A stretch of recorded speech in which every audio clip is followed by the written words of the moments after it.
My fiancé posted, making him take a polygraph test before the wedding. If he loves me, he has nothing to hide. I commented, great idea, you first. Then I actually scheduled 2 tests and sent her the appointment. When the examiner asked her the questions I'd submitted about her fidelity, I, 33 male, was scrolling through Instagram last Tuesday when my fiancée Bethany's 29 post showed up on my feed. Big bold text over a photo of us from last month, making my man take a polygraph test before our wedding. If he really loves me and has nothing to hide, he should have no problem proving it. Trust but verify, ladies. Smart bride, no secrets, pre-wedding test. I stared at my phone for a solid minute. We'd been engaged for 8 months, together for 3 years total. Wedding was in 4 months. Deposits paid, venue booked, invitations ordered, and she's posting this? She was at her friend Krista's apartment for their weekly wine night. I screenshot the post and texted her. We need to talk about this when you get home. She replied immediately. About what? The test? Babe, it's just smart. My cousin did it with her husband, and it gave them peace of mind. You didn't ask me. You just announced it publicly. Because I knew you'd overthink it. If you have nothing to hide, what's the problem? I put my phone down. Thought about it. She wanted a polygraph test? Fine. Great idea, I typed back. You first. 3 dots appeared, disappeared, appeared again. Then, what? If we're doing this, we both take 1. You want transparency? Let's be transparent. That's ridiculous. I'm not the one who needs to prove anything. Why not? If you have nothing to hide, what's the problem? No response for 20 minutes. Then, we'll talk when I get home. She came home around 11 p.m., already defensive. I can't believe you're making this about me. You made it public without asking me, I said calmly. If we're doing polygraph tests, we're both doing them. Equal transparency. That's not fair. I'm the one who suggested it. And I'm agreeing, with the condition that you go first, prove you have nothing to hide. Her face went red. This is typical controlling behavior, Travis. I'm trying to protect our marriage, and you're turning it into some power play. I'm not controlling anything. I'm matching your energy. You want tests? We'll both take them. I don't need to take one. Why not? Because I'm not the one with trust issues. I don't have trust issues. You apparently do, since you want me to take a polygraph. So let's both take them and clear the air completely. She sputtered for a minute, then grabbed her purse. I'm staying at Krista's tonight. Maybe you'll be more reasonable in the morning. After she left, I did something petty. I commented on her public post.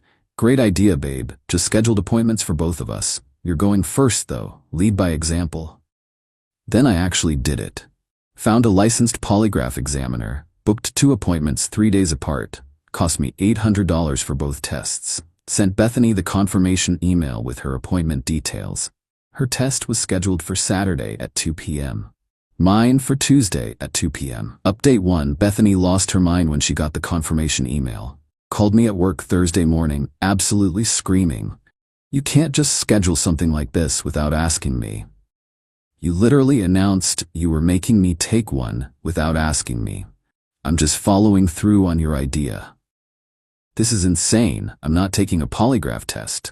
Why not? You have nothing to hide, right? That's not the point. That's exactly the point. You wanted to test my honesty. Let's test yours too. I'm canceling it. Can't. Non-refundable deposit. Plus, if you cancel, I'm canceling mine. And then I'm commenting on your very public post explaining that you refuse to take the same test you demanded I take. Silence. Then, you're being a jerk. I'm being fair. Saturday at 2 p.m. The examiner's office is downtown. I'll drive us. She hung up on me. That evening, her mom called. Diane. This woman already didn't like me much, thought I wasn't ambitious enough for her daughter. Travis, Bethany is very upset. I know. She doesn't want to take the polygraph test she publicly demanded we do. Well, she didn't mean she had to take one. She was talking about you. Right, but if we're testing for honesty and fidelity, seems like we should both do it, for the marriage.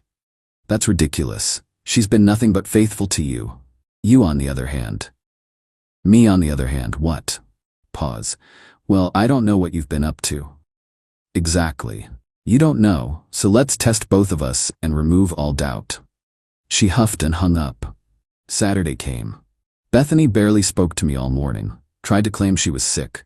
I told her we could reschedule, but I'd still cancel mine and post the reason publicly. We drove to the examiner's office in silence. The examiner, a guy named Paul, was probably in his 50s. Retired law enforcement, did corporate and private polygraphs. Very professional. He explained the process, the questions, how it worked. I'd submitted questions in advance. Standard stuff for relationships. Have you been sexually intimate with anyone else during our relationship? Have you had romantic feelings for someone else during our relationship? Have you lied to me about where you were or who you were with? Have you hidden any major financial debts or secrets from me? Is there anything you're currently hiding that could affect our marriage? Bethany went into the testing room. I waited outside. The test took about 2 hours with all the setup and questions. When they finished, Paul called me into his office. Bethany was in the waiting room, looking pale. Mr. Travis, I need to be direct with you. Your fiancé showed significant deceptive responses to multiple questions. My stomach dropped. Which ones? He showed me the printouts. The first question, about sexual intimacy with others, clear deception indicators. The question about lying about whereabouts, deception. The one about hiding things, major deception. What does this mean? It means she wasn't truthful in her responses to those questions. Now, polygraphs aren't 100% accurate, but these are pretty clear patterns. I'd recommend you have a serious conversation with her. I paid the balance. Walked out to the waiting room. Bethany was crying. Let's go home, I said quietly. In the car, she started before I could. The test is wrong. Those things aren't reliable. I told the truth and it still said I was lying. Bethany, what? Just tell me, please. She was quiet for a long time. Then it was just twice, and it was before we got engaged. Everything went cold. What was twice? There's this guy at my office, Qley. There were 2 times, but it was before you proposed. It doesn't count. When before I proposed? Like a month before. I'd proposed 3 years and 1 month ago. A month before that, we'd been talking about moving in together, planning our future, and you've been working with him this whole time. It didn't mean anything. It was just physical. I chose you, Travis. I said yes to you. After sleeping with him. It was a mistake. Twice. I'm sorry, but you can't be mad. You made me take that stupid test. This is your fault for pushing it. I almost laughed. Almost. You demanded I take a polygraph test to prove I was faithful, and you've been hiding that you cheated on me. It was 3 years ago. You lied about where you were, multiple times apparently, since the test caught that too. What else did you lie about?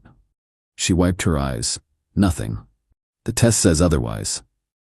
We got home. I went straight to my computer and started looking up wedding cancellation policies. She followed me into the office. What are you doing? Seeing what we lose if we cancel the wedding. You're not seriously breaking up with me over something that happened 3 years ago that I didn't even have to tell you about. You had to tell me because you failed a polygraph test that you demanded. I demanded you take one. Because you were projecting. You cheated, so you assumed I did too. That's not, I just wanted to be sure. Sure that I was as dishonest as you? Well, good news. I'm not, which we'll never know for certain because I'm canceling my test. You have to take it now. Why? You failed yours. The wedding's off. There's no point. She started hyperventilating. You can't do this. Everything's planned. People are coming from out of town, the venue, the dress, You should have thought about that before you cheated on me and lied about it for 3 years. I'm calling my mother. Go ahead. Update 2. Diane showed up within the hour. Qley brought Bethany's sister Michelle for backup. The 3 of them staged an intervention in my own living room. Travis, you're being unreasonable, Diane started. How am I being unreasonable? Bethany made one mistake years ago. You're gonna throw away your entire relationship over that? She cheated on me twice with a coworker, then lied about it for 3 years, then demanded I prove my faithfulness. Yeah, I'm throwing it away. Michelle jumped in. Men cheat all the time and women forgive them. You can't even forgive one mistake? 2 mistakes. 2 different times she chose to sleep with someone else, and I'm not obligated to forgive anything. She chose you, Diane said. She said yes to your proposal. That means something. It means she settled, or Qley wasn't interested in anything serious. Bethany burst into fresh tears. That's not true. I love you. I want to marry you. You loved me 3 years ago too. Didn't stop you then. We weren't engaged then. So marriage is the only thing that would have stopped you? That's not reassuring, Bethany. Diane stood up. Fine. You want to be stubborn? Cancel the wedding, but you're paying for half the losses. She didn't do anything to deserve being financially punished. Actually, check the contracts. My name is on the venue, the catering, the photographer. I booked them. I put down the deposits from my accounts. Her face went red. You can't be serious. Deadly. I'm canceling everything tomorrow. You'll get whatever refunds are available, but most of those deposits are non-refundable at this point. That's thousands of dollars. Should have thought of that before demanding a polygraph test that exposed your own cheating. Michelle got in my face. You're a petty, cruel man. My sister deserves better. Then she can go find him. Maybe Cole's available. Bethany screamed at that and threw a decorative candle at me. Missed. It shattered against the wall. All of you need to leave, I said calmly. Now. This is her home too. No, it's not. Lisa's in my name. She moved in with me. Bethany, you have until next weekend to get your stuff out. You can't kick me out. I can and I am. Be out by next Sunday or your stuff goes to storage and you can pay the fees. They left, but not before Diane told me I'd regret this decision for the rest of my life. Monday morning I started making calls. The venue was the biggest loss, $8,500 non-refundable. Caterer was $3,200 gone. Photographer gave me back half, $1,100. The DJ refunded everything except $200. Total loss about $13,000. Bethany's dress had been $2,800. That was on her credit card, her problem. The bridesmaid dresses were already paid for by her bridesmaids. My tux rental was $150. No loss there since I just canceled. All told, I was out $13,000. Hurt, but better than a divorce later. But then things got messy. Bethany's Instagram post from the beginning, she updated it. Update. Turns out my ex-fiancé couldn't handle being held accountable. Canceled our wedding because I asked him to be honest. Bullet dodged. No mention of her test. No mention of why things really ended. Her comments section filled up with support. You're better off. Men are trash. He wasn't worthy of you. One of my cousins saw it and called me. Dude, what happened? I told her the truth. She asked if she could share it. I said yes, but to be tactful. Within a day, the real story was circulating. My cousin didn't name names, just said guy's fiancé demanded he take a polygraph test, insisted she take one first. She failed, admitted to cheating. Now she's playing victim online. The story got back to Bethany. She called me, furious. You told people I cheated? You're playing victim online. I'm just correcting the record. That's private. Your post wasn't private. You made this public when you posted about the tests in the first place. Take it down. Can't take down what other people are saying. Maybe update your post with the full truth. She hung up on me. 2 days later, I got a call from Cole, the coworker. Travis? Hey man, this is Cole. I work with Bethany. I know who you are. Right. Listen, I heard about what happened. The wedding and stuff. I just wanted to say, I didn't know you guys were that serious when it happened. She told me you were casual. We'd been together 2 years when you slept with her. Yeah, I know that now. She lied to me too, man. Told me you guys were on a break or something. I wouldn't have, I'm not that guy. You slept with her twice. The second time she said you guys broke up. Look, I just wanted to apologize. I feel like crap about it. Does your girlfriend know? I'd seen his Instagram. He'd been with someone for 2 years now. Long pause. No. Might want to get ahead of that. Bethany's not exactly keeping quiet about anything. He hung up shortly after. I felt a little bad about that comment. But only a little.